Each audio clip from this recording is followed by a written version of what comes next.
Bio B, tá certo? E na biologia B, né, a gente vai continuar falando de microbiologia, né?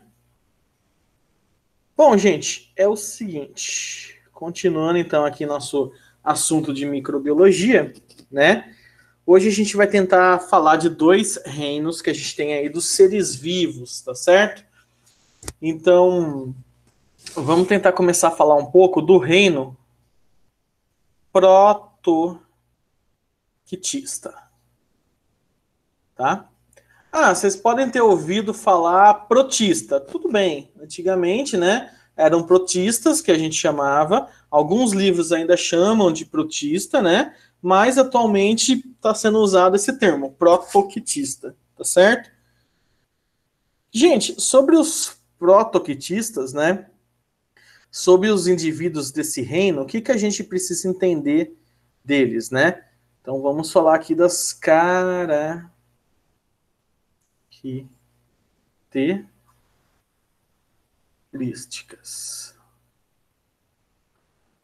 Pronto. Seguinte, gente, já anotem aí então. Os integrantes do reino protoquitistas, tá certo? Eles são todos, né? Deixa eu por aqui. Eucariontes. Eucariontes. Então, o que, que significa eucariontes mesmo? Alguém lembra? Alguém pode falar para mim o que, que são eucariontes?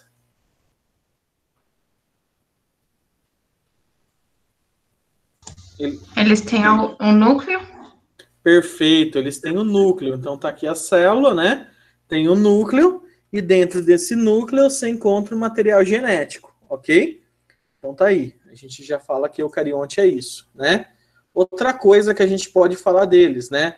Aqui, os protoquitistas, eles podem ser, a maioria, na verdade, né?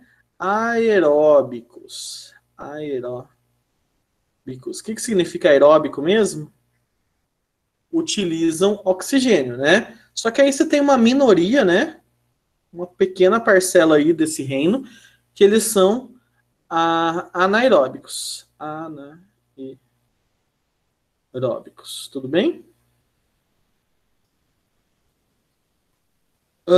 Outra coisa deles, eles podem ser autótrofos, não, perdão, unicelulares,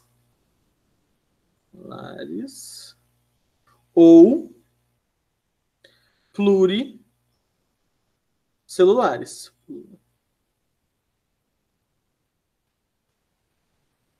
Tá certo? Isso aí a gente já falou, né? Unicelular tem uma única célula, pluri ou multicelular tem várias células, né? E a última característica aqui para a gente descrever deles é que eles podem ser o quê? Heterótrofos,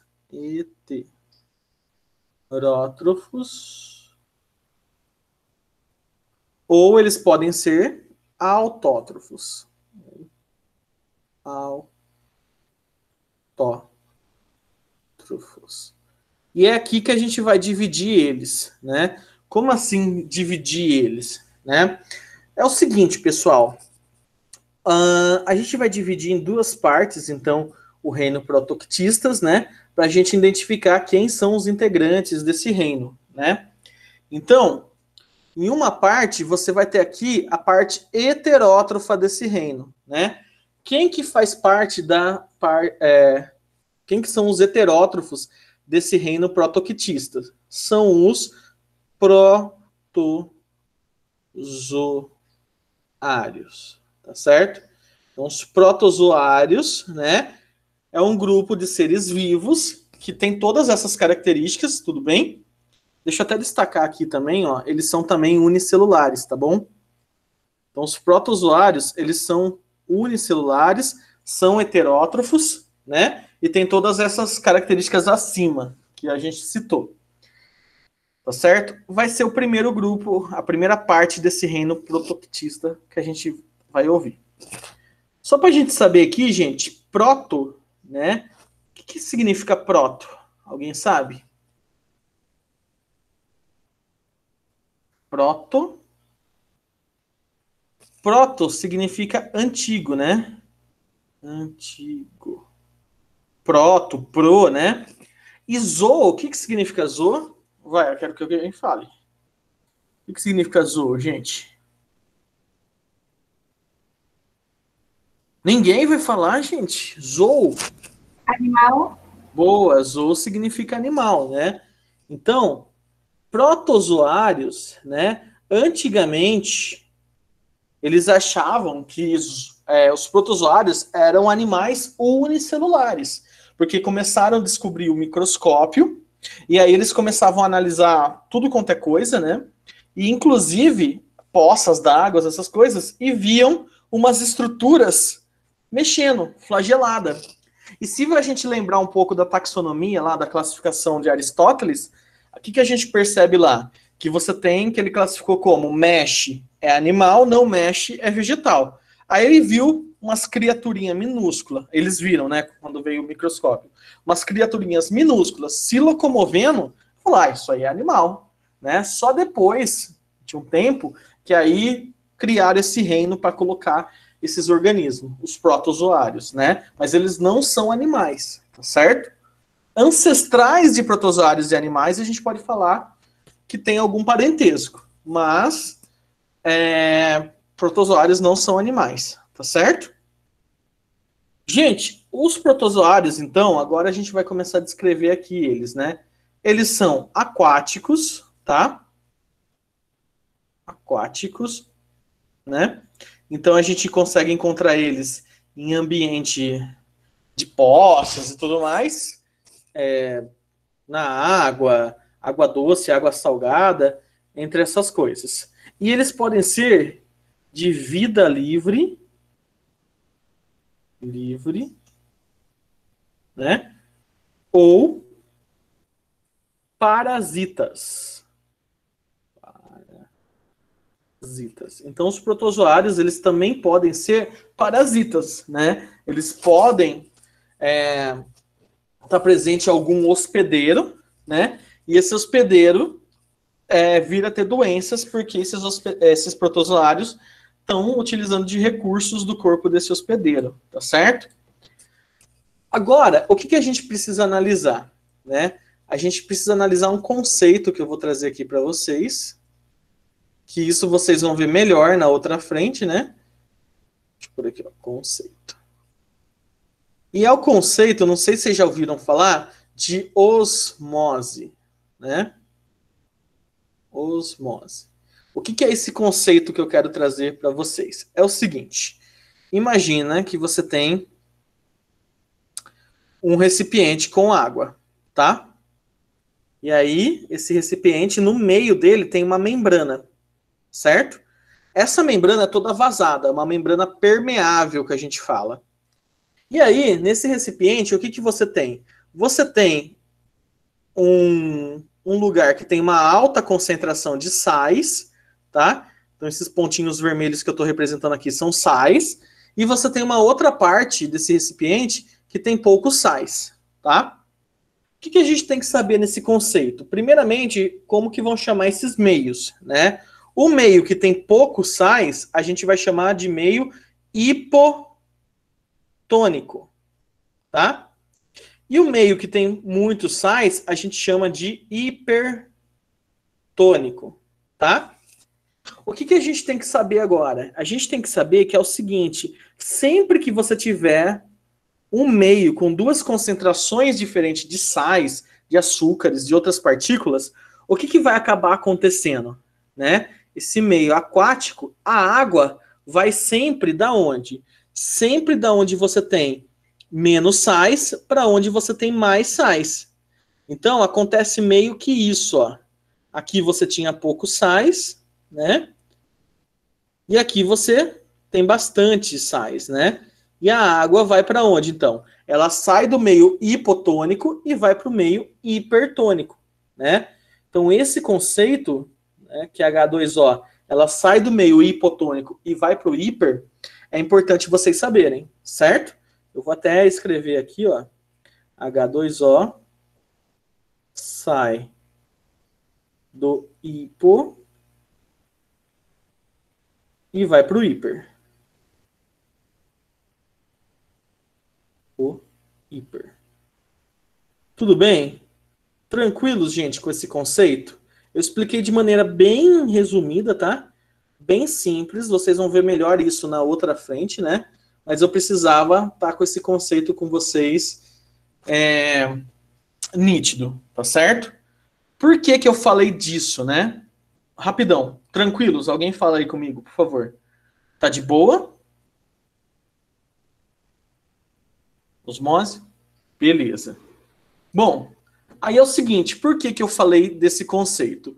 Porque nos protozoários vai existir uma estrutura que ela ajuda a auxiliar justamente na concentração de água que ele vai ter na célula dele. Então imagina um protozoário aqui, ó. Unicelular, né? Estou fazendo aqui umas estruturinhas que daqui a pouco eu já explico. A gente falou que ele é o quê? Ele é eucarionte, né? Então olha aqui, ele tem um núcleo, tá certo? Então, aqui o protozoário.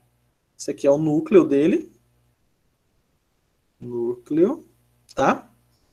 E vai ter uma estrutura no protozoário que ela é mais ou menos assim, ó. Peraí. Ela é mais ou menos assim, tá certo? Tá, tudo bem que isso aqui tá parecendo agora um controle de videogame. Mas, vamos analisar o seguinte. Essa estrutura vai chamar vacúolo pulsátil.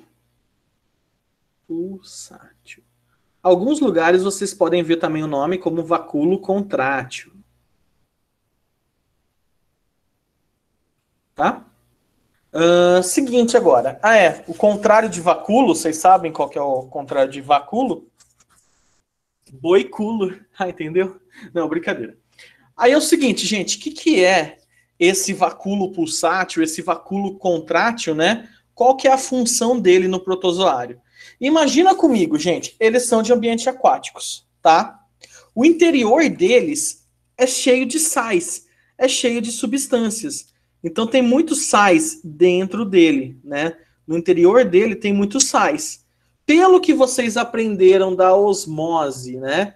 O que acontece quando então você tem um meio com muitos sais? O que começa a acontecer quando você tem um meio com muitos sais e o meio do lado de fora não tem sais? O que começa a acontecer? Vai lá, a gente falou de osmose. O que vai acontecer?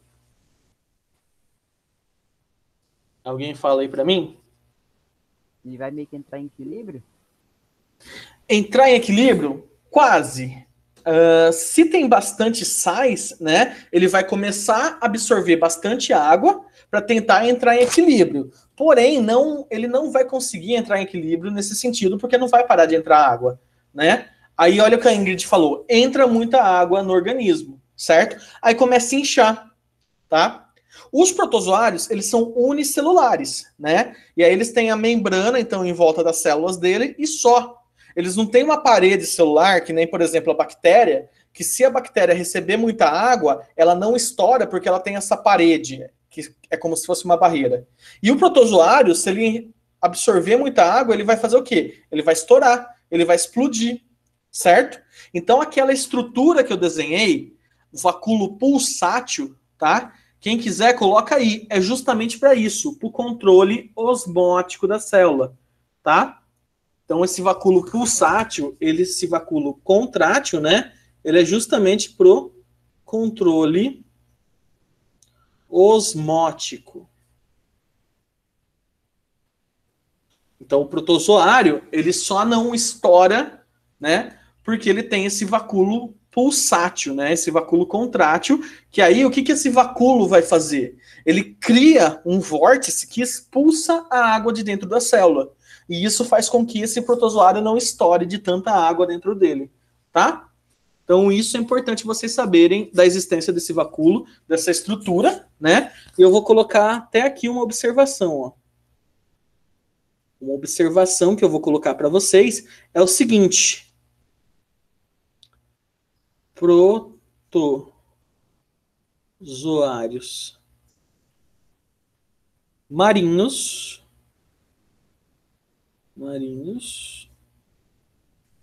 não tem vacúolo. E aí, gente, por que vocês acham que protozoários marinhos não têm vacúolo?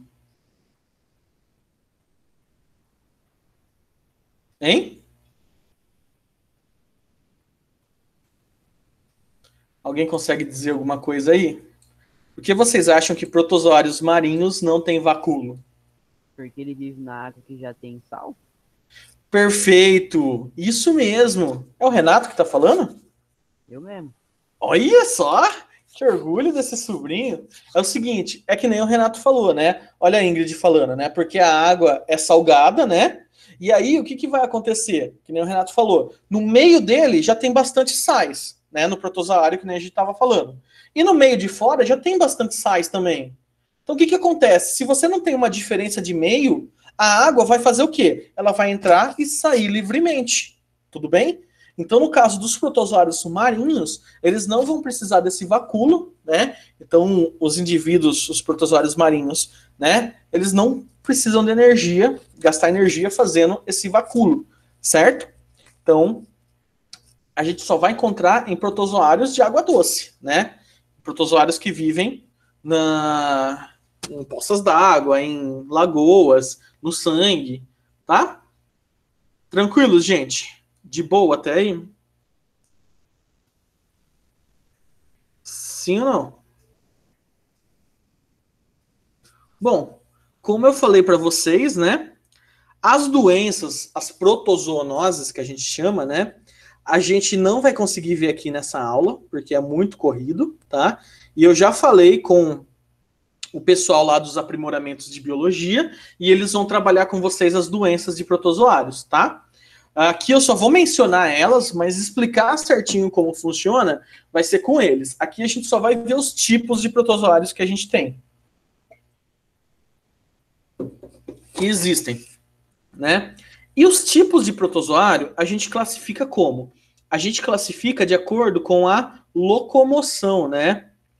Com uma forma que eles se locomovem, tá certo? E aí o primeiro grupo que a gente vai falar é o grupo dos mastigóforos. Puta que pariu, que nome é esse? Calma. Vocês podem chamar de mastigóforos ou flagelados. Mastigóforos ou flagelados, tá bom? Para fazer um pouco mais de sentido esse nome, né? Mastix, do grego, significa chicote. Chicote. E foros, eu escrevi foros errado aqui. Foros significa portador. Portador. Então, mastigóforos é um portador de chicote. Nossa, que feio que eu fiz aqui. Calma aí. Mastigó. Que se for. Mastigóforos, certo? São os flagelados, né? Então, olha aí, o próprio nome já está falando, gente. Eles se locomovem como? Esses protozoários. Como vocês acham que eles se locomovem? Usando os flagelos deles. Perfeito, olha aí, com flagelo, né? Então, a estrutura, né? Vou fazer um desenho aqui mais ou menos, né? Eles têm um flagelo. Geralmente, eles têm 1, 2, né? Até uns 10 flagelos mais ou menos. E eles se locomovem, né? Balançando esse flagelo, certo? E aí, como exemplo de protozoários flagelados, né? Esses mastigóforos aqui, a gente tem o próprio Trypanosoma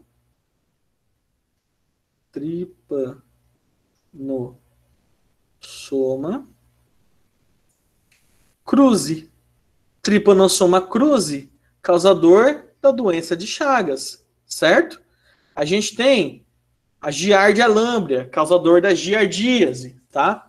Então, isso, sempre que falar, é importante vocês já lembrarem. Doença de Chagas, por exemplo, causado pelo Trypanosoma cruzi. É uma doença em que ele vai afetar as células cardíacas, por exemplo, células musculares cardíacas. Tanto que a música do Trypanosoma cruzi é aquela lá, né? Eu vou ficar guardado no seu coração.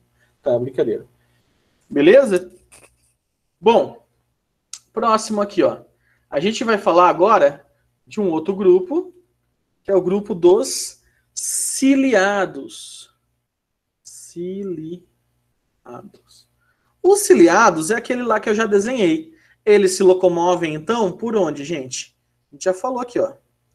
Por cílios, tá certo? Então, eles têm vários cílios, tá? Geralmente, os flagelados, eles têm poucos flagelos, né? Quando a gente fala de protozoários com cílios, né? Eles têm inúmeros cílios. Tem vários, tem muitos, beleza? Um exemplo de protozoário ciliado geralmente os ciliados não causam doença. A maioria eles são de vida livre, tá certo? E aí um bem comum é um chamado Paramecium. É o gênero, né? Paramecium sp. Tem várias espécies. E esses paramecios, eles são usados muito em laboratório para você fazer análises de ecologia, essas coisas, né? Então tá aí os ciliados, tá? Bom, um outro grupo que você vai ter são os risópodes, ou também chamados de sarcodíneos. Sarcodíneos. Gente, essa galera é um pouco interessante, né? O que acontece com elas? Elas têm um formato, né, que a gente vai chamar de ameboide, tá? Então esse formato todo destroçado aqui é de ameboide. E o que ela faz? A célula dela projeta estruturas, né? E essas estruturas que elas projetam, que nem essa aqui, por exemplo, ó, tá aqui, ó, na ponta, a gente vai chamar essa estrutura assim de pseudópodes. Pseudópodes. O que seria pseudópodes? Alguém consegue falar para mim? Pseudo significa falso, né? Pseudo significa falso, tá? E podes significa pés, né? Então esses protozoários, eles fazem o quê? Eles projetam, né? Eles esticam uma parte da célula dele e projetam esses pseudópodes, e aí eles vão começar a se locomover por isso. Eles jogam esse pseudópode em alguma parte e arrasta o corpo para onde está a ponta desse pseudópode, né? E eles vão fazendo isso. E esses pseudópodes, né? Eles são muito comuns, tanto para se locomover, quanto para a célula, né, do protozoário obter alimento, né? E, inclusive, a gente tem células do nosso sistema de defesa, nosso sistema imune, chamadas macrófagos, que elas também utilizam de pseudópodes para fazer um fenômeno chamado fagocitose. O que é isso? Ela emite pseudópodes e ela engloba alguma coisa. Ela engloba uma partícula, uma bactéria. E aí, no que ela engloba, ela começa a digerir internamente. Então, os protozoários risópodes sarcodíneos, né, que tem esses pseudópodes, eles são bem predadores, né? Como, por exemplo, a gente tem aí a entamoeba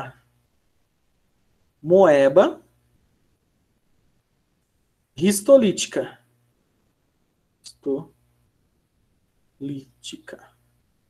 Entamoeba histolítico. Já ouviram falar da ameba? É essa aqui, prazer. A ameba que causa amebíase, né, é um protozoário, tá certo? Dessa forma, que ela emite pseudópodes para caçar.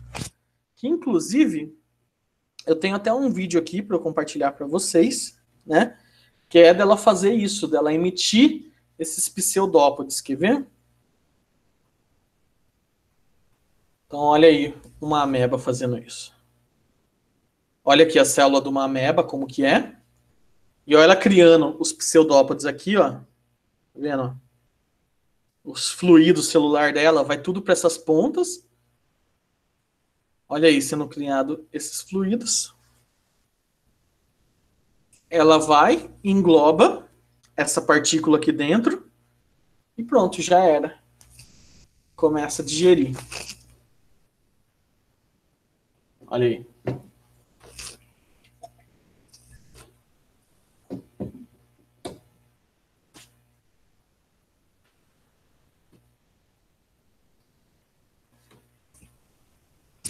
Beleza? Ah, é só isso mesmo. Era só para vocês verem o pseudópode. Beleza? Bom, continuando então, a gente já viu aí esses três, né? O último grupo que a gente vai ver de protozoário é o grupo dos chamados esporozoários.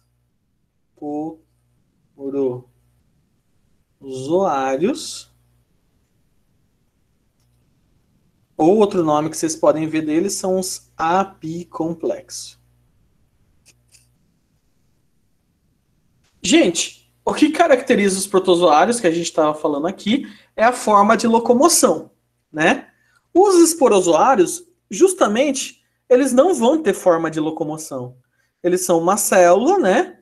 E aí eles têm uma estrutura na ponta da célula, mais ou menos, que aí essa estrutura serve para penetrar na outra célula. Então, geralmente, esses apicomplexos, eles são levados por um fluxo, como a corrente sanguínea. E é por isso, então, que a maioria desses apicomplexos, né, eles são o quê? Eles são parasitas. Eles precisam de um fluido ativo para eles se locomoverem, como o sangue, né? E o mais famoso que eu vou trazer aqui para vocês é justamente o Plasmodium. Plasmodium SP, né? E esse Plasmodium SP é o causador da malária, tá? Então, malária é uma doença causada por protozoários, né? Vale a pena a gente lembrar, então, disso aí. Falou em Plasmodium, falou em malária. Só lembrando, esse SP que a gente coloca é porque tem mais de uma espécie de Plasmodium, tá certo? Tudo bem, gente? Tranquilos até aí? Esses são, então, os protozoários que a gente tem para falar. Como eu falei, de doenças, vocês vão ver melhor nos aprimoramentos, ok? Alguma dúvida sobre protozoário, gente? Tá de boa? Tá tranquilo? Hein? Sem dúvidas. Não tá muito rápido, tá de boa, estão conseguindo acompanhar? Então, beleza, eu vou continuando aqui. E boa. Bom, gente, falamos então dessa parte heterótrofa, né, dos protoquitistas, tá? E a gente também tem uma parte que ela é autótrofa, tá certo? E no caso, como eu falei, a gente tem então unicelulares heterótrofos, né? Que são, no caso, os protozoários, tá bom? Só que a gente tem também uni- ou pluricelulares, tá? Uni- ou pluricelulares autótrofos, né? Que no caso são a outra parte do grupo proctista, né? Que são as algas, né? Então as algas que a gente está vendo aqui, elas fazem parte dos protoctistas também, tá certo? Só que elas são autótrofas. O que significa autótrofos mesmo? Produz o próprio alimento, né? Elas são autótrofas também, vale lembrar, fotossintetizantes. Sintetizantes. Por quê? A gente tem outro tipo de autótrofo? Qual que é o outro tipo de autótrofo que a gente viu na outra aula? Alguém lembra? É quimiosintetizante? Perfeito. Quimiosintetizantes. Só que quimiosintetizantes, a gente só encontra bactérias e arqueias, tá? Então, quimiosintetizantes vão ser autótrofos que a gente só encontra no reino Monera. Já o restante que a gente tem de fotossintetizante, né, de autótrofos, são fotossintetizantes, tudo bem? Tanto que, tá, a gente tem também no reino Monera fotossintetizantes, mas quimiosintetizantes só lá, tá certo? Então a gente vai falar das algas aqui, né? Como a gente viu, as algas podem ser uni ou pluricelulares, né? E elas vão ser autótrofas, beleza? Bom, gente, o que a gente tem para falar sobre as algas agora, né? É importante a gente falar o seguinte, que as algas também são aquáticas, tá certo? Aquáticas, né? E as algas têm várias importâncias para os seres vivos, para os seres humanos, né? E para os seres vivos no geral. O que a gente tem aqui para falar das algas, por exemplo? Deixa eu colocar aqui, né? Importância.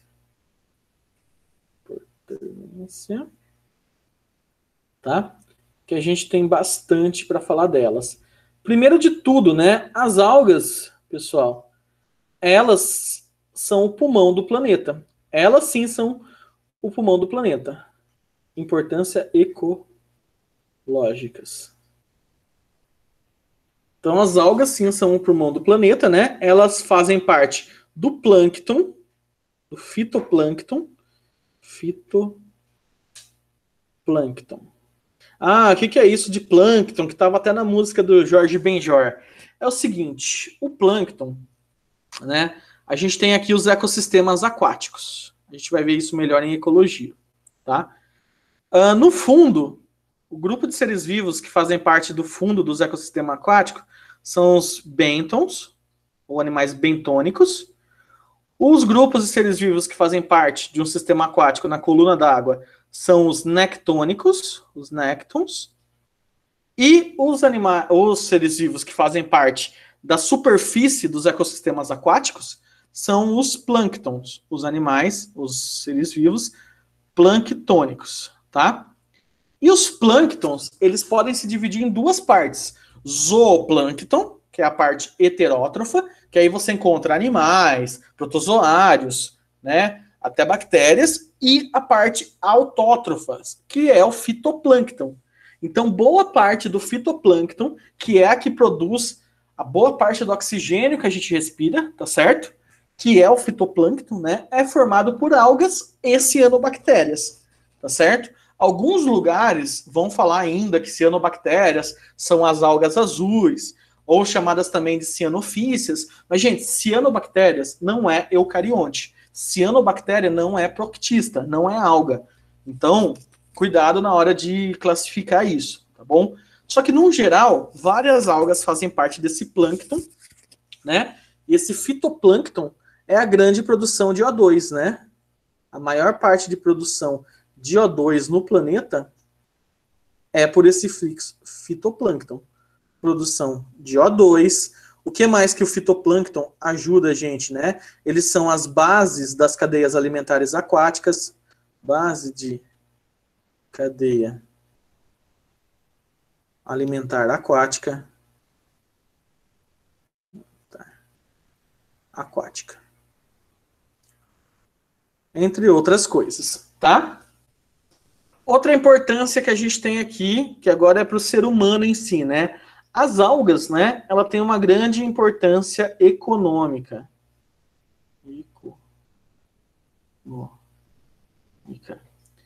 Principalmente Nossa, gente, eu estou escrevendo muito errado. Oi, Érica. Econômica. A Érica acabou de chegar em casa. Econômica. Bom, como assim importância econômica? Na própria culinária. Então, no temaki mesmo, no sushi, né? Você tem a alga lá, né? Que envolve eles, que é a chamada nori, né? Você tem gelatina à base de alga. Gelatina. Certo? Você tem substâncias também de algas usadas em cosméticos. Muitas das galeras aí vegetarianas e veganas, né, eles optam por condicionador, shampoos, sabões à base de algas, né, justamente para não envolver nada de origem animal. Então tá aí, ó, cosméticos, tá? Então você tem uma grande importância econômica aí com as algas. Tudo bem? Tranquilos até aí, gente, de boa. Ó, a Érica trouxe aqui para mostrar um creme que ela usa, não que ela seja vegana, né? Mas é porque ela procura sem testes em animais. Esse aqui, ó, tá escrito vegano, esse creme. Ele é a base de algas, tá? Mas enfim. Inclusive, se quiser ver testemunho, só vir aqui, sempre vai ter. Entendi, obrigado. Gente, aí o que a gente vai falar agora? A gente vai falar uma outra característica aqui das algas, né? Não, depois eu falo dessa. Eu vou primeiro separar os tipos de algas que a gente tem. Tipos, calma aí. Que assim como a gente separou os protozoários, né? A gente vai separar as algas. Só que agora a gente vai separar as algas de acordo com algumas características mais específicas, né? Primeiro delas, a gente tem as euglenofitas. Precisa decorar todos esses nomes de algas, essas coisas? Não, gente. Não precisa decorar. Basta vocês saberem as características delas, tá? E o que tem de importante? Então, por exemplo, eu estou trazendo para vocês essa aqui, a euglena, tá? A euglena é uma alga que ela é autótrofa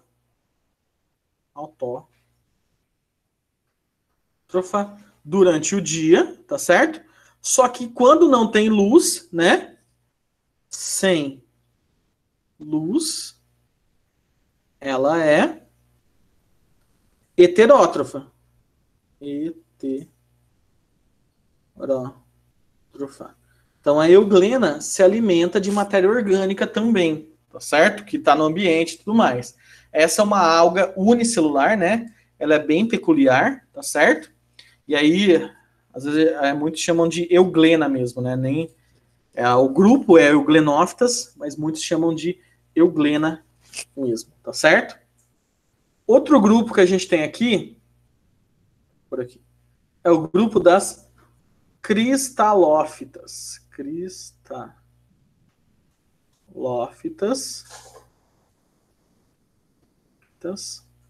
Ou também chamadas de diatomáceas.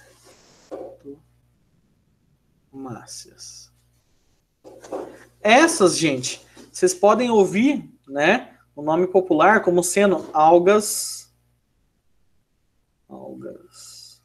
douradas. Como assim algas douradas? Pessoal, as cristalófitas, né, elas têm uma carapaça em volta dela bem resistente de sílica. E ela é um tanto brilhante, tá certo? Então, o que acaba acontecendo? Deixa eu por aqui, ó. Carapaça de sílica. O que é sílica? É óxido de silício, tá? Então, elas têm uma carapaça de sílica. Elas têm uma estrutura maior em cima e uma estrutura menor embaixo. E com o passar do tempo, o que ela vai fazendo? Ela vai trocando essa carapaça que ela tem. E essa carapaça, como é de sílica, né? Vou até por aqui, ó, SiO2, né? Óxido de silício. Gente, essa carapaça vai se depositando no fundo do mar. E adivinha o que vai formando, gente? Sílica, silício. Alguém já ouviu falar de alguma coisa do tipo? Principal componente de algo que é muito usado na obra de construção.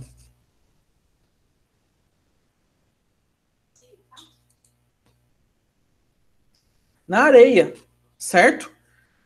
Um dos principais componentes da areia é o silício, é a sílica, né? Então, essas cascas, essas carapaças dessas diatomáceas vai se depositando no fundo e formando a areia, né? Inclusive, principalmente na região do Nordeste, muitos tijolos são feitos à base dessa sílica das diatomáceas, né?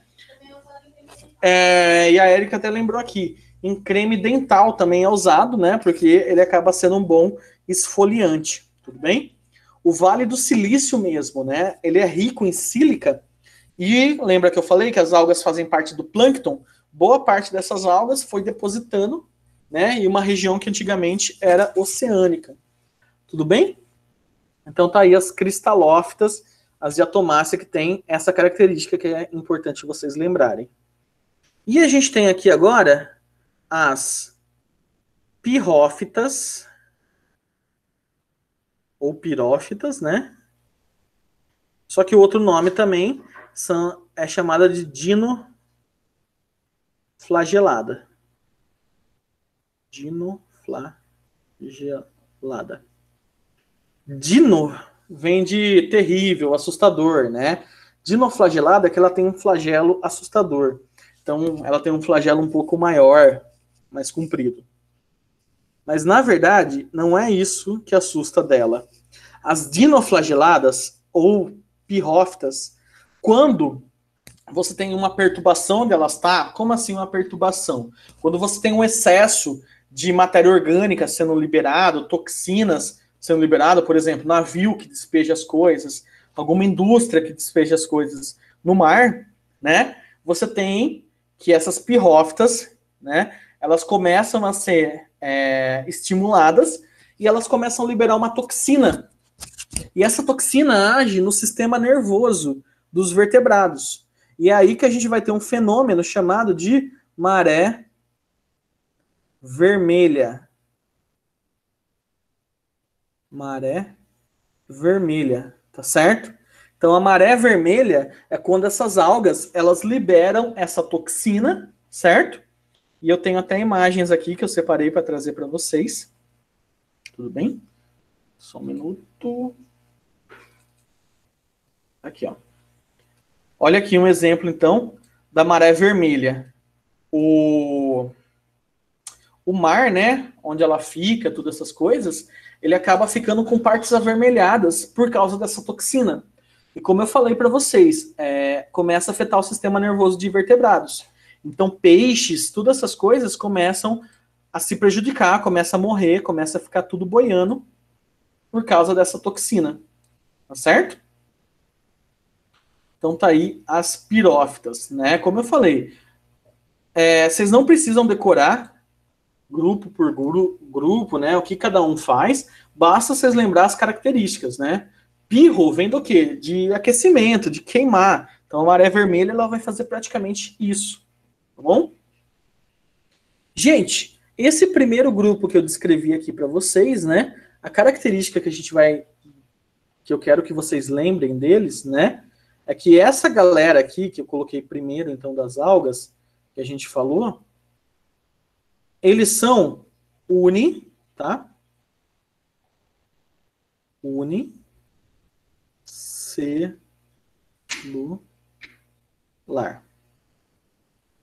Então, essas algas que eu descrevi para vocês são algas unicelulares, tá? E a gente pode encontrar também algas o quê? Algas pluricelulares, tá certo? Vou deixar essa imagem mais aqui do lado. Algas pluricelulares. A primeira das algas pluricelulares que a gente vai ver são as clorófitas.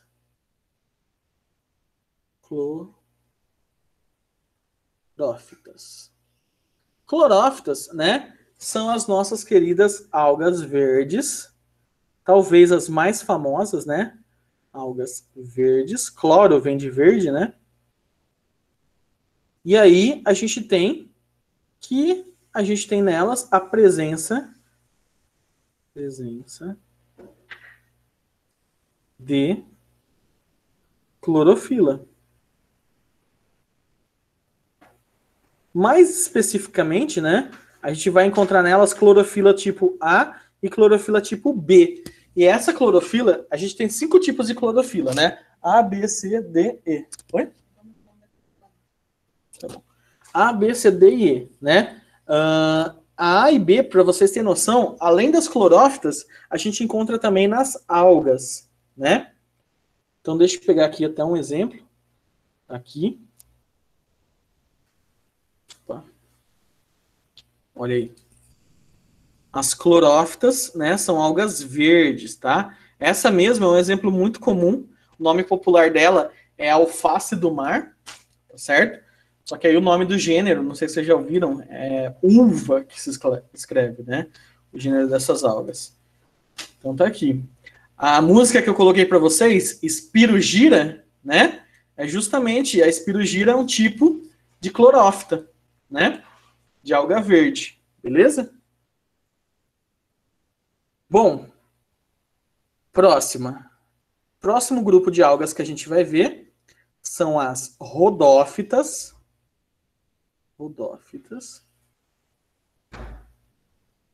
E as rodófitas, gente, são as algas vermelhas.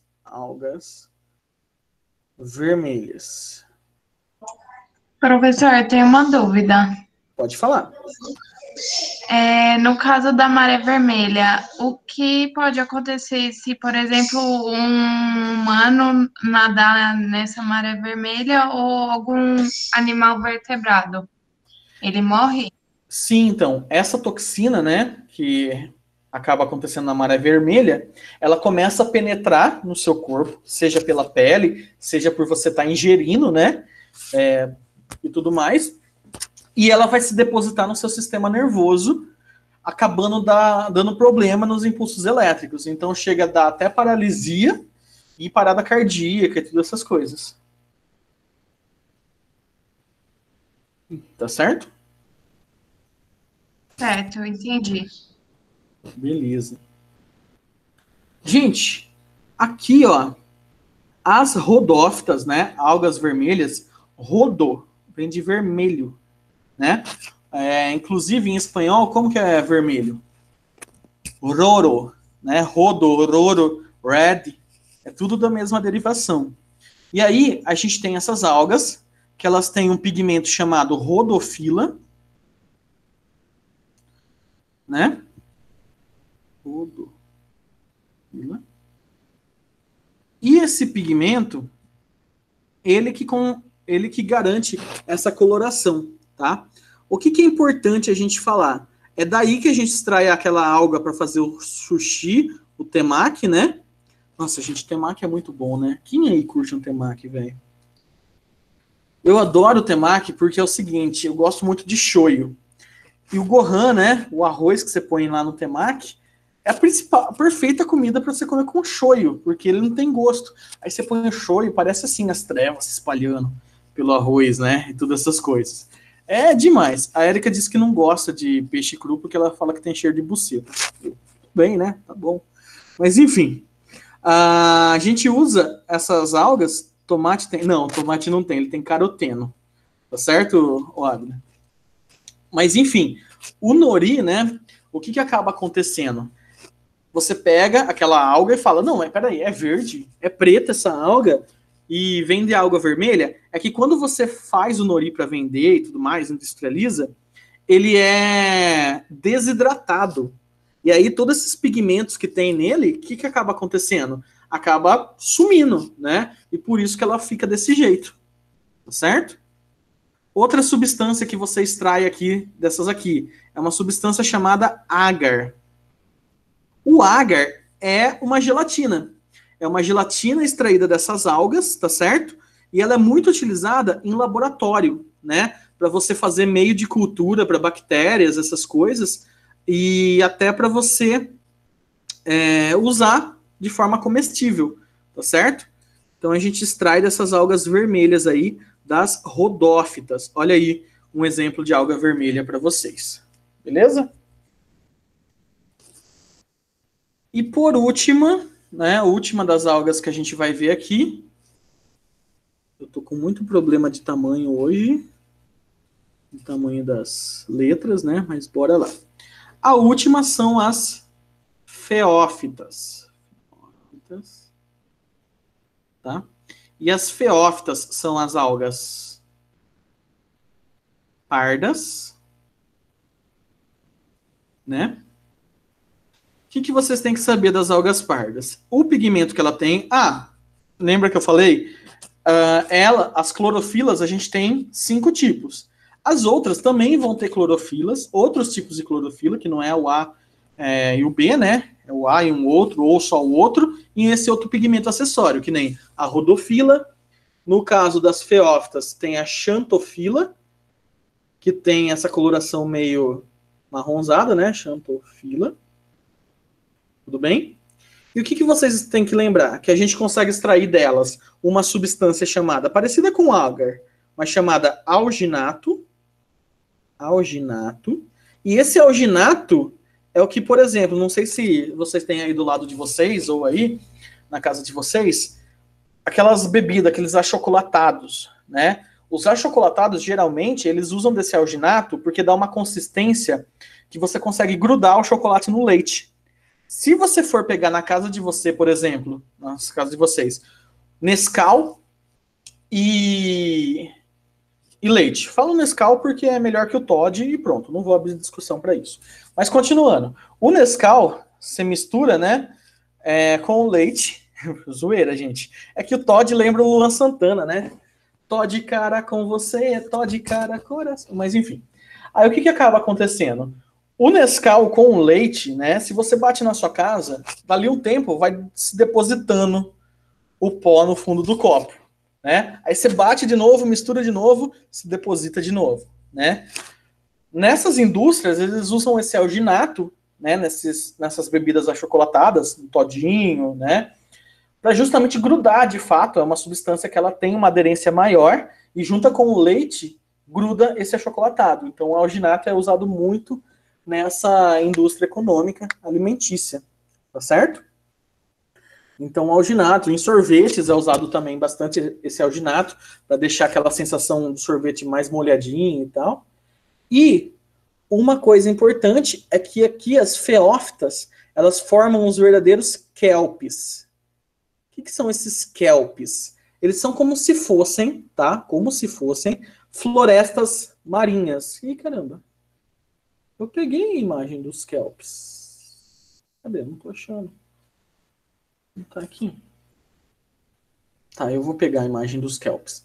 O que são esses kelps? São algas pardas, né? Que elas podem chegar a mais ou menos 60 metros de altura, tá? Aqui, ó. Elas são submarinas e podem chegar, né, a 60 metros de altura. E são essas as algas marrons. Tanto que algumas, deixa eu ver até se eu acho aqui, o gênero de algumas é chamada sargaço.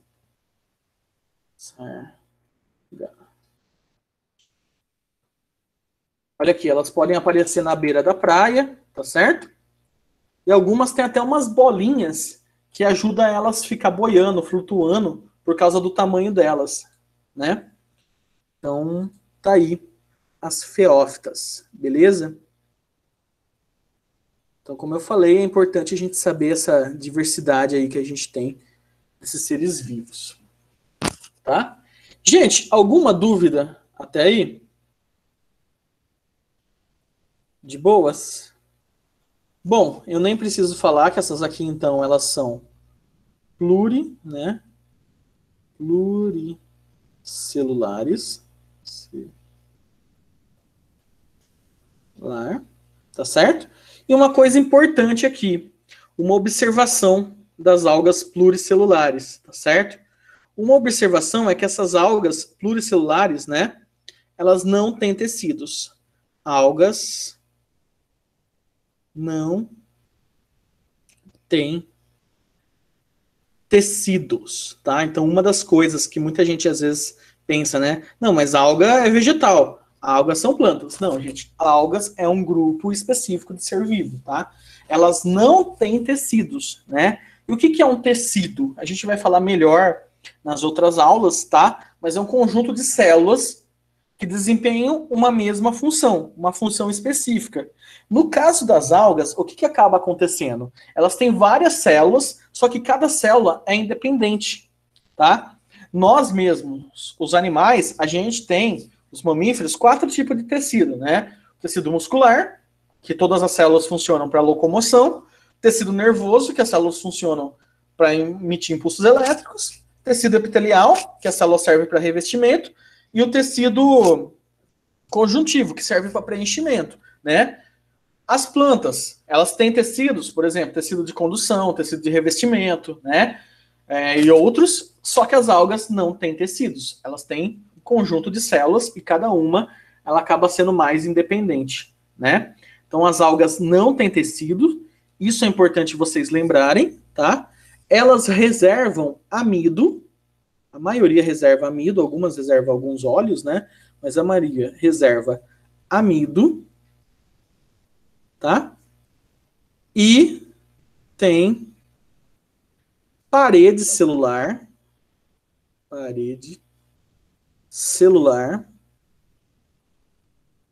só que a parede celular delas é, na verdade, das plantas, é que nem a delas, né? De celulose,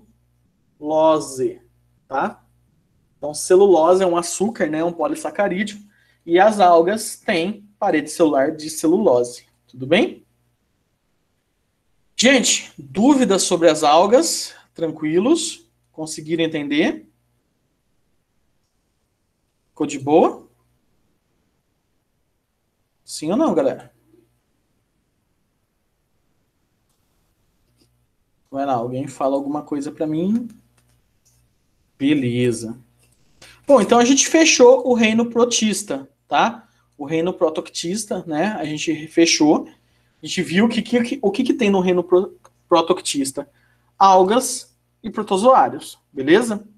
E a gente vai falar de um outro reino agora, nesses 20 minutos, que é o reino fungi, tá? Reino fungi ou reino fungi, né? E adivinha quem que tá nesse reino aqui? No reino fungi ou reino fungi? Os fungos, muito bem. Então vamos falar aqui das características do reino fungi. Características. Gente, os fungos, então mais uma vez, eles são eucariontes, tá? Eucariontes. Beleza? O único grupo, então, procarionte, qual que é? É o reino, né? O único reino procarionte é o reino Monera, tá certo? Eles são, então, eucariontes, tá certo? Eles são heterótrofos, então isso é importante vocês destacarem. Heterótrofos, tá? Não, fungos não fazem fotossíntese, fungos não fazem quimiossíntese, tá? Ah, tem um fungo que nasceu lá em Chernobyl, uma nova espécie, ele se alimenta da radiação que está sendo liberada ainda no solo. Tá, esse fungo ainda é heterótrofo, ele se alimenta da radiação, é uma forma de energia, tá? E ele não produz matéria orgânica a partir de inorgânica, beleza? Então, os fungos são heterótrofos, beleza? Uma observação aqui, nesses fungos serem heterótrofos, é porque eles são heterótrofos por absorção. O que significa isso, eles serem heterótrofos por absorção? Os fungos, eles têm um mecanismo legal deles, que eles conseguem realizar uma digestão, né, extracorpórea. Como assim digestão extracorpórea, né? Eles jogam enzimas digestivas fora das células dele, tá certo? E aí essas enzimas, olha só, enzimas digestivas. Vocês viram na aula da Amanda que as enzimas aceleram as reações químicas, né? Elas auxiliam como se diz? Na digestão e tudo mais. Então eles liberam essas enzimas fora da célula dele e começa a digerir o que está em volta. É por isso que eu não sei se vocês já pegaram uma fruta que estava fungada, uma fruta que estava com fungo, alguma coisa, ou pegaram alguma coisa que está com fungo. Ela fica meio mole, não fica? Fica escorrendo um líquido. Por que isso? Porque os fungos, eles fazem justamente isso. Eles secretam uma substância, eles secretam enzimas que começam a digerir e depois eles fazem o quê? Eles absorvem esse líquido, né? Esse caldo que ficou aí, né? Então, os fungos são heterótrofos por ingestão, absorção. Desculpa. Beleza? Eles podem ser autótrofos. Nossa, gente, que autótrofo. Ignorem-me. Eles podem ser aeróbicos. anaeróbicos, tá certo? Ou anaeróbicos. Anaeróbicos. Ou seja, eles utilizam o oxigênio ou podem não utilizar, que daqui a pouco a gente já fala deles. E eles podem ser pluricelulares,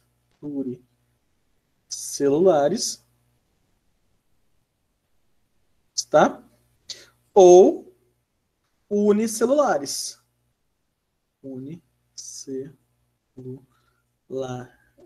Tá?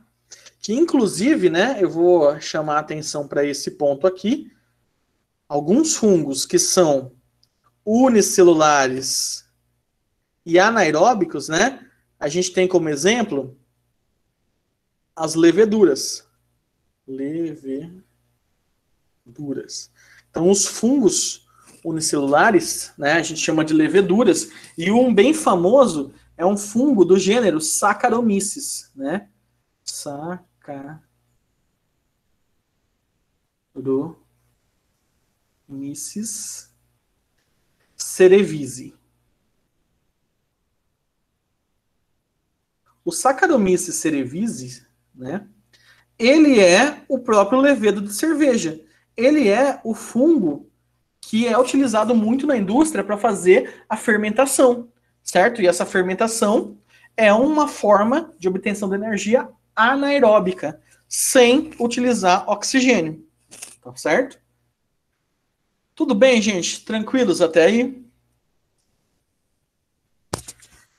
Essas são as características gerais, né? Eu acho que a gente pode falar de mais algumas coisas, né? Os fungos, né, que são pluricelulares, vale lembrar também que os fungos não têm tecidos, tá?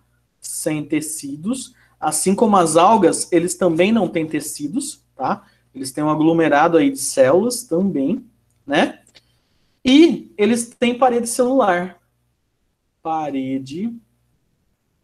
As células do fungo, né, têm parede celular. Só que é de uma outra substância. É uma substância chamada de quitina, tá? Parede celular de quitina. É a mesma estrutura, é o mesmo açúcar, tá? Que compõe o exoesqueleto dos insetos, tá? Tanto que essa já é a segunda característica em comum que o fungo tem com o animal. A primeira é heterótrofo. Então, animais e fungos são heterótrofos. A segunda é quitina. Ele é um componente presente nos animais, nos insetos, né? Você tem alguns outros invertebrados que também têm quitina, né? Então, você tem essa característica em comum. E os fungos também, ele tem uma terceira característica em comum com os animais, que é justamente o quê? Eles reserva glicogênio ou glicoguilherme, tá certo? Não, brincadeira. O glicogênio também, gente, é uma reserva de carboidrato presente em animais e fungos, tá? Então, olha outra característica. Por que eu tô falando isso? Porque, por um tempo, os fungos, eles não sabiam se classificavam como animal ou como vegetal. Por quê? Porque ele não se move, né? Ele é séssil e ele tem parede celular. Só que ele é heterótrofo, ele reserva glicogênio, ele apresenta quitina, tá certo? Então, aí falaram, não, peraí, vamos criar então um grupo extra, né? O grupo dos fungos, né? O reino dos fungos, tá certo? Então tá aí os fungos, né? Gente, alguma dúvida até aí ou tá tranquilo? Bom, vocês não falam nada, eu continuarei. O que tem aqui agora nos fungos, né? Que a gente pode falar a respeito da importância. Os fungos, né? A gente tem uma grande importância deles quando a gente relaciona a parte econômica, né? Econômica. Lembrando que essa parte econômica é para os seres humanos, tá? E a gente já falou várias delas, né? A gente já falou aqui ali das leveduras mesmo, eles produzem álcool, que é usado tanto na onde? Na alimentação, ou seja, com a fermentação, você produz álcool, você produz pães, que é usado na fermentação, né? Pães e bolos, você usa esses fungos como fermento biológico. Isso vocês vão ver melhor também na outra frente, né? Então, você usa fungos para fazer a fermentação, para a produção de álcool, pães, bolos, né? Você usa os fungos também para outra alimentação. Por exemplo, dá um exemplo aí de fungos que a gente usa na nossa alimentação. Champignon. Perfeito, Abner. Champignon, galera. Inclusive é o fungo que ganha todas, né? Champignon. Ah, entenderam?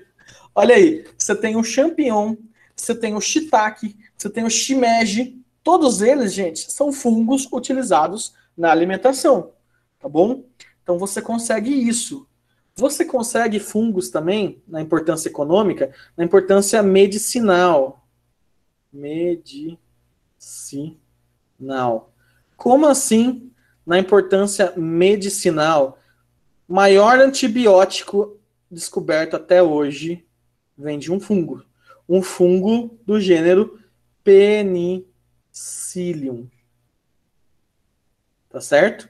Então tem um fungo do gênero Penicillium, tá? Que é, a partir dele, ele libera uma substância, e essa substância, essa toxina, né, ela impede que bactérias cresçam em volta. Então, esse fungo, ele acaba justamente fazendo isso. Ele acaba produzindo essa toxina, né? É legal até a gente comparar que a gente tem outros tipos de fungos também do gênero Penicillium, eles acabam liberando uma toxina que impede de bactéria crescer. A gente tem, por exemplo, o Penicillium gorgonzola, o Penicillium camembert e o Penicillium roquefort. O que esses três nomes que eu falei têm em comum? Já ouviram falar esses nomes? Camembert, roquefort e gorgonzola. Só nome de queijo, né? Perfeito, queijos, tá certo? Então o que acontece? Esses queijos que a gente come, eles são fungados. E, mano, essa merda fica uma delícia. É sério. Por exemplo, pizza de 4 queijos, que vem o gorgonzola é um puro fungo fungado que deixa a pizza uma delícia. Uma vez eu tava falando com a Érica, né? Não, a gente precisa, que eu gosto de cozinhar algumas coisas 4 queijos. Lasanha 4 queijos, panqueca 4 queijos, né, Renato? Aí eu gosto de usar o gorgonzola no 4 queijos. E aí eu até falo, não, tem que usar o gorgonzola porque ele é um pouco amargo, e aí ele não deixa o 4 queijo tão enjoativo. Aí a Érica vira e fala, não, mas 4 queijo não é enjoativo.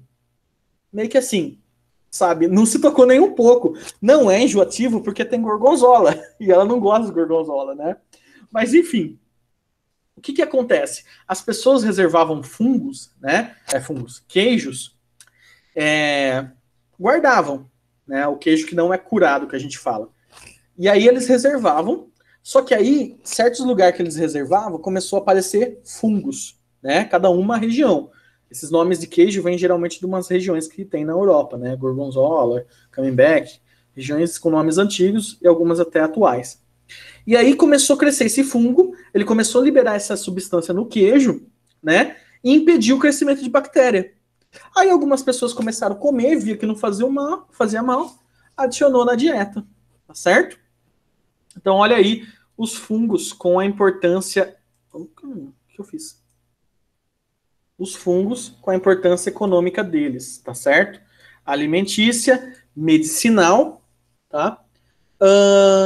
A gente tem também que se preocupar que algumas importâncias econômicas podem fazer mal para o bolso, como, por exemplo, doenças causadas por fungos, né? As micoses. Sempre que vocês verem mico, vem de fungo, tá certo? Mico vem de fungo, né? Então pode acabar causando alguns problemas na epiderme. Os fungos, eles têm isso, né? Eles acabam parasitando, eles acabam aparecendo em qualquer tipo de ser vivo.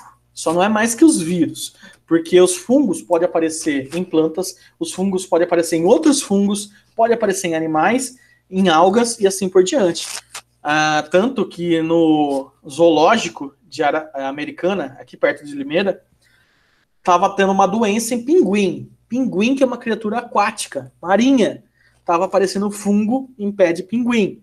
Aqui no museu da Unicamp, tem o Museu de Zoologia.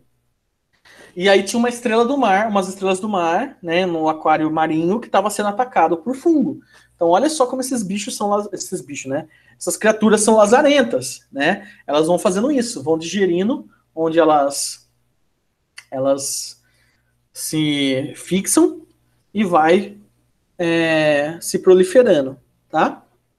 Gente, outra importância, que é essa aqui é extrema, né? Ecológica, tá? Uma importância ecológica dos fungos, tá certo? É que os fungos, eles são decompositores. Decompositores. A gente vai falar melhor deles nas aulas de ecologia, mas se não fossem os fungos e bactérias, né, a gente teria pilhas e mais pilhas de corpos de seres que vão morrendo e não são decompostos, né? Então, os fungos têm essa grande importância.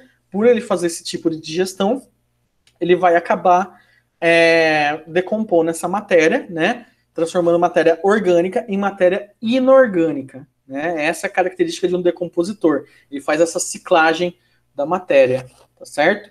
Então, os fungos têm essa grande importância, beleza? Bom, vou trazer aqui para vocês também a morfologia de um fungo, tá? Morfologia, né? E como que seria a morfologia de um fungo? Um fungo pluricelular, como que a gente pode classificar um fungo pluricelular? Ele vai ter duas partes. Então, cogumelo, que a gente vê, mó bonitinho e tudo mais, né? O que é esse cogumelo? A gente vai chamar esse cogumelo de corpo de frutificação. Frutificação. Do inglês. Ninguém vai falar como fala frutificação em inglês. Corpo de fruitification, certo? Gente, essa é a estrutura reprodutora do fungos. Essa é a estrutura usada para liberação de esporos, tá? E os esporos, a gente vai falar melhor disso na próxima aula, eles são células reprodutivas. São células que caem no chão e começam a germinar. Então, quando um fungo coloca seu corpo de frutificação para fora, é porque ele já está maduro. Ele já está maduro o suficiente para começar a liberar os seus esporos, tá certo? E esses esporos vão cair nos lugares e vai começar a germinar. Que, inclusive, né, é por isso que várias coisas fungam, é por isso que eu já falei para vocês que nenhum lugar está totalmente esterilizado, certo? Você tem esporos e mais esporos de fungo em toda parte, tá? Não só de fungos, mas esporos de bactérias e também protozoários podem formar cistos, tá? Que são estruturas resistentes. Mas, enfim, o corpo de frutificação é para liberar esporos, né? O que realmente a gente vai perceber dos fungos? Os fungos têm umas estruturas, tá? Uns prolongamentos, que a gente vai dar o nome dessas estruturas que eles têm, esses tipos de células dos fungos. Lembra que eu falei que eles não têm tecido? Eles têm umas células estranhas. E essas células estranhas, né, a gente dá o nome delas de hifas. Então são chamadas de hifas, essas células prolongadas dos fungos, tá? Cuidado, não é raiz, tá? O fungo ele não tem raiz, porque raiz é um órgão é um conjunto de tecido, e se o fungo não tem nem tecido, quem dirá um órgão? Ele tem um conjunto dessas células que vai se espalhando no lugar. E o conjunto dessas hifas, né, a gente chama de micélio. Então, os fungos pluricelulares, micélio. Os fungos pluricelular, eles criam essas hifas, né? Quando eles estão maduros, elas começam a se juntar, formam esse corpo de frutificação e liberam esporos, tá certo? Inclusive, essas hifas, elas podem ser de dois tipos, né? Elas podem ser hifas chamadas de cenocíticas,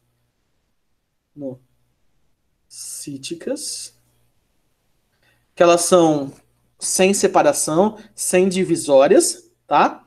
Que aí elas são como se fosse uma célula única, né? Compridona, grandona, não que as outras não sejam, mas aí você tem um outro tipo que são as hifas septadas, que elas têm septos entre elas, que isso ajuda você a ter uma maior independência dessas hifas, beleza?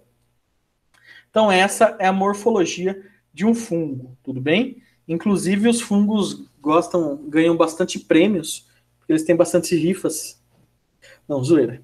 Tá, eu tô ruim demais com as piadas hoje. Gente, pra gente terminar, vocês aguentam aí 5 minutinhos? Eu sei que eu sempre passo do tempo, mas só pra gente terminar aqui, os tipos de fungos, tá certo? Os tipos de fungos que a gente tem, beleza? E os fungos, olha só que eu vou falar para vocês. A gente consegue trazer o reino fungi como sendo um reino natural, uma classificação natural. O que significa uma classificação natural? É uma classificação que você consegue fazer com que tenha um grupo monofilético. O que é um grupo monofilético mesmo?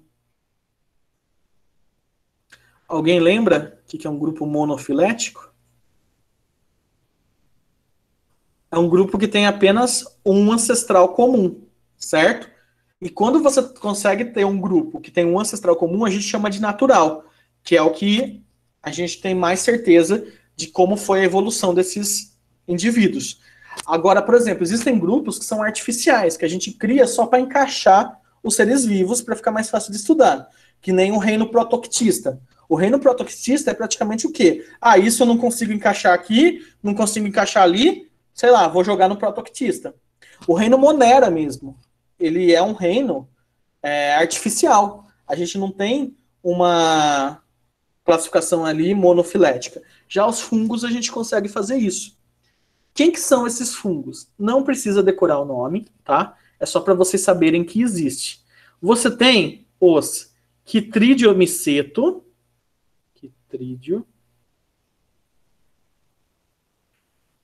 vou só colocar... vai terminar tudo com miceto, certo? Os Chytridiomyceto, eles são unicelulares e flagelados, tá?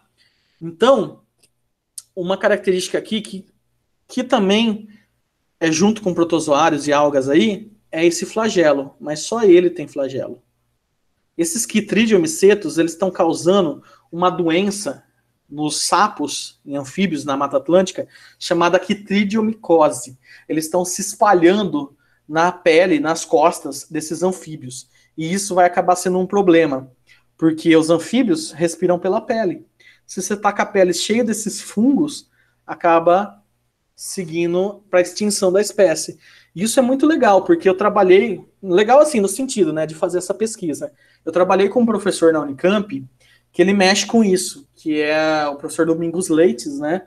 Ele trabalha justamente estudando fungos, né? Ele trabalha com fungos, e ele fez uma pesquisa em parceria com um professor do departamento de zoologia, né? Um professor que trabalha com anfíbios, e aí é muito legal isso nas universidades, essas pesquisas que eles vão fazendo em paralelo para tentar descobrir uma remediação, para não levar à extinção de algumas espécies, né? Esse Chytridio faz isso. Vocês têm aqui os zigomicetos, tá? Esses zigomicetos, eles não apresentam corpo de frutificação. O exemplo de zigomiceto que a gente tem aqui é o bolor. Sabe aquele bolor que dá no pão e tudo mais? O que é aquele bolor? Aquele bolor não chega a ser um corpo de frutificação. Chega a ser uma estrutura chamada esporófito. Que vocês acham que libera o quê, esporófito? Libera esporos, né? Então, muitas vezes, você vai cortando o pão e aí você vai ver que tem algumas camadas com o bolor. Aí você corta umas camadas, já não tá com o bolor. Só que o perigo é o quê? É o micélio desse fungo. São as hifas desse fungo que devem estar espalhadas lá e pode causar algum problema, tá certo? Alguma toxina, sendo que eles liberam essas enzimas, né? Você tem aqui os ascomiceto, tá? E os ascomiceto, eles já têm corpo de frutificação, tá certo? Só que o corpo de frutificação deles é no formato de taça, né? Então parece até um fandango, ó, esses ascomiceto, tá certo? E por último, você tem os basidiomicetos. Basideo. E esses basidiomicetos, né, são os cogumelos que a gente vê. O que acaba sendo perigoso dos fungos? Caramba, eu separei e não estou achando aqui. O que acaba sendo perigoso dos fungos? São as toxinas que eles liberam, seja no micélio ou seja no corpo de frutificação, né? Por que isso? O cogumelo mesmo.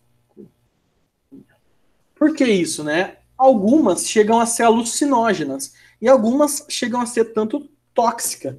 O LSD mesmo, ele é extraído de um fungo, né? E aí acaba prejudicando quem come, tá? Eu quero que vocês tragam... Eu vou perguntar para vocês o seguinte, calma aí, deixa eu só guardar essa imagem. Esse cogumelo mesmo, que até tem uma referência lá no Mario, tudo, né? Que come cogumelo e cresce, ele é extremamente tóxico, né? Ele é extremamente venenoso, tá certo? O LSD, que eu já falei, né? O que eu quero que vocês tragam para a próxima aula? O seguinte, pensa comigo, por que um cogumelo seria tóxico? Por que um cogumelo seria venenoso? Por que isso? Né? Tentem pensar nisso, tá certo? Para a gente finalizar, vou colocar uma última observação aqui, tá? E para a gente finalizar, eu vou trazer duas informações. Algumas associações que os fungos fazem com outros seres vivos, né? Então, uma dessas associações que eles fazem é uma chamada micorriza. Micorriza, se eu estiver errado, né? Não, brincadeira. Essas micorriza é a associação entre fungos e plantas, né? E por que é uma associação muito importante e por que ajuda muito, né? Deixa eu pôr aqui, ó, micorriza. São fungos que começam a crescer nas raízes de plantas, né? Formam uns nódulos, tá? Originalmente é fungos que fazem isso, mas depois foram descobrindo bactérias que acabam fazendo isso também. Mas o que são essas micorrizas, né, gente? São associações entre algas, entre fungos e plantas, e o que acaba acontecendo? A planta fornece alimento para o fungo, ele é heterótrofo, né? E o fungo, caralho, cadê essa imagem que eu peguei e não tá aqui? Só mais um. Pronto. Por aqui. Ah, não tá indo. Enfim, gente, isso é um exemplo de micorriza, tá certo? Que é uma associação entre alga e planta e fungo, tá certo? E ela é importante por causa disso. O fungo fornece o quê? Ele consegue digerir melhor a matéria orgânica em volta da planta e a planta consegue absorver mais fácil essa matéria orgânica. E ela vai crescer muito mais do que plantas que não têm micorriza.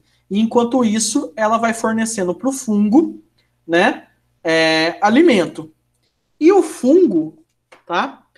Ele também pode fazer uma outra associação. E essa associação é legal, porque aí eu vou conseguir até linkar aqui, ó. Essa associação que ele faz com algas, tá? É uma associação que a gente vai chamar de líquens. Líquens. E os líquens, né? Eles são bioindicadores de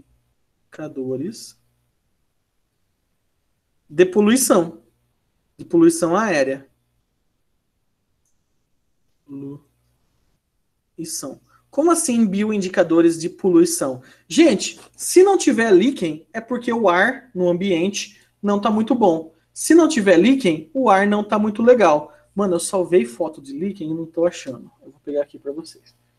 Então, os líquens, eles acabam sendo bioindicadores, né, de lugares que são purificados. Tanto que quanto mais você entra numa floresta, num lugar, mais líquens você acha, tá? Que inclusive tem um aqui, deixa eu até pôr aqui, tá aqui, ó. Líquen vermelho. Fala pra mim, vocês andando pela cidade, vocês conseguem achar esse líquen vermelho? Alguém já viu esse líquen vermelho? Na cidade?